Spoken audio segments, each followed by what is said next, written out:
बाल विकास एवं शिक्षा शास्त्र बनाना सीखिए हमारे साथ। निम्नलिखित में से कौन सा एक सीखने के लिए प्रमुख है? क्या प्रमुख है? अनुबंधन नहीं, रटकर नहीं, अनुकरण नहीं, अर्थ निर्माण।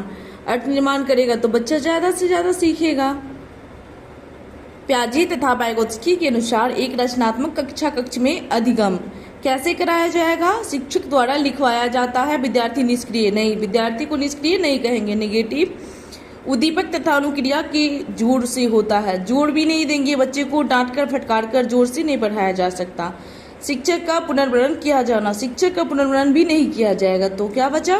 शिक्षार्थियों द्वारा स्वयं सृजित किया जाता है, जो एक सक्रिय भूमिका निभाते हैं। क्या होता है? तो सक्रिय भूमिका निभाते हैं। पॉजिटिव उत्तर होगा, पॉजिटिव क्वेश्चन है। निम्नलिखित में से कौन सा आधारभूत सहायता का एक अच्छा उदाहरण है जिसका आशय है समस्या समाधान को तब तक सिखाना जब तक शिक्षार्थी को स्वयं न कर सके?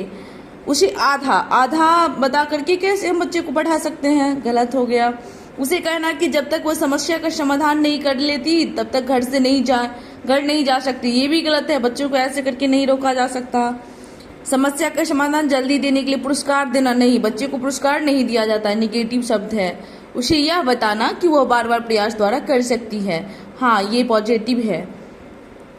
आपकी कक्षा में सीखने की विविध शैलियों वाले बच्चे हैं, उनका आकलन करने के लिए आप उन्हें क्या करेंगे? विविध प्रकार की कार्य और परीक्षण देंगे, क्योंकि विविध प्रकार की शैलियों से पढ़ाएंगे तभी तो बच्चे सीखेंगे। अनेक प्रकार के कार्य देंगे।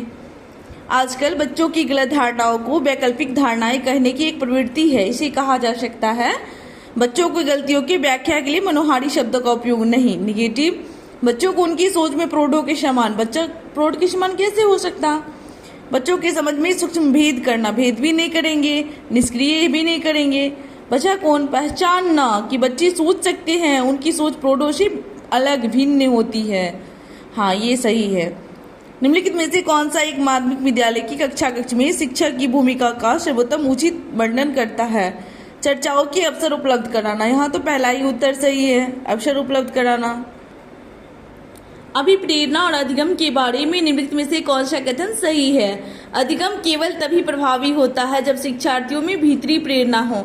केवल तो नेगेटिव है लेकिन यहाँ पे पॉजिटिव अर्थ में है, क्योंकि अधिगम तभी प्रभावी होगा जब बच्चा खुद से प्रेरित हो, सीखने की अंतर्निहित इच्छा हो। बच्चा के अंदर क्या होना चाहिए? इच्छा होना चाहिए, इसीलिए हमारा यही उत्तर सही है।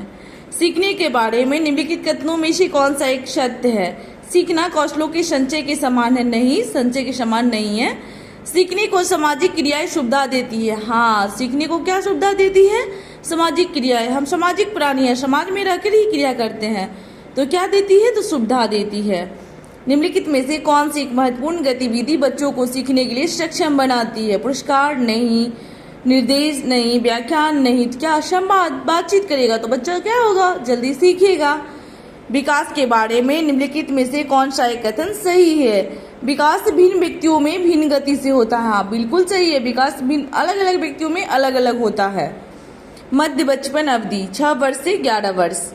किसी व्यक्ति को आकार देने में वातावरण के घटकों की कोई भूमिका नहीं होती, क्योंकि प्रत्येक व्यक्ति की वृद्धि उनकी आनुवंशिक संरचना से निर्धारित। यह कथन गलत है, ठीक नहीं है, क्योंकि बहुत से शोध यह सिद्ध करते हैं कि विकास में वातावरण का बड़ा प्रभाव पड़ सकता है। एक प्रक्रिया जिसके माध्यम से मानव शिशु समाज के सक्रिय सदस्य के रूप में निष्पादन करने के लिए आवश्यक कौशलों का अर्जन करना प्रारंभ करता है। कैसी प्रक्रिया है? समाजीकरण। पियाजे के अनुसार विकास को प्रभावित करने में निम्नलिखित कारकों में से किसकी भूमिका महत्वपूर्ण है? भौतिक विश्व के साथ अनुभव वाला उत्तर होता है। पूर्व संक्रियात्मक काल में आने वाली संज्ञानात्मक योग्यता क्या करेगा? दूसरे की दृष्टिकोण समझने की योग्यता रखेगा। क्या करेगा? दूसरे के दृष्टिकोण को समझेगा। पूर्व संक्रियात्मक अवस्था के बच्चे। निम्नलिखित में से किस एक जोड़े का मिलान सही है? अच्छा लड़का और अच्छी लड़की अभिविन्यास। अच्छा बनकर कोई स्वीकृति प्राप्त करता है, हाँ ये सही है। कोहलवर्ग का है कि अच्छा लड़का अच्छी लड़की बन के क्या कर रहा है? तो स्वीकृति प्राप्त करता है। वाइगोत्स्की की संस्कृति के अनुसार बच्चों की व्यक्तिगत वाक्य संकल्पना स्पष्ट करती है कि बच्चे अपने ही कार्यों के निर्देशन के लिए किसका उपयोग करता है? भाषा का उपयोग करता है। वाइगोत्स्की के अनुसार सीखने को पृथक नहीं किया जा सकता। किससे? तो सामाजिक से। वाइगोत्स्की क्या दिया है? समाज से अलग नहीं कर सकते। प्रगतिशील शिक्षा में अपरिहार्य है कि कक्षा कक्ष कैसा होना चाहिए? सत्तावादी नहीं, मुक्त होता है शिक्षक अनुपस्थित नहीं, शिक्षक रहेगा तभी तो पढ़ेंगे। शिक्षक के पूर्ण नियंत्रण में होता है जिसमें वो अधिनायक नहीं, शिक्षक नायक अधिनायक नहीं होता। बच्चा और शिक्षक साथ साथ काम करते हैं, पूर्ण रूप से शिक्षक नहीं होते। लोकतांत्रिक होता है और समझने के लिए बच्चों को पर्याप्त स्थान दिया गया। हाँ, ये सही है। प्रगतिशील शिक्षा में क्या होगा? लोकतांत्रिक होगा, बच्चों को क्या दिया जाए? पर्याप्त स्थान दिया जाए।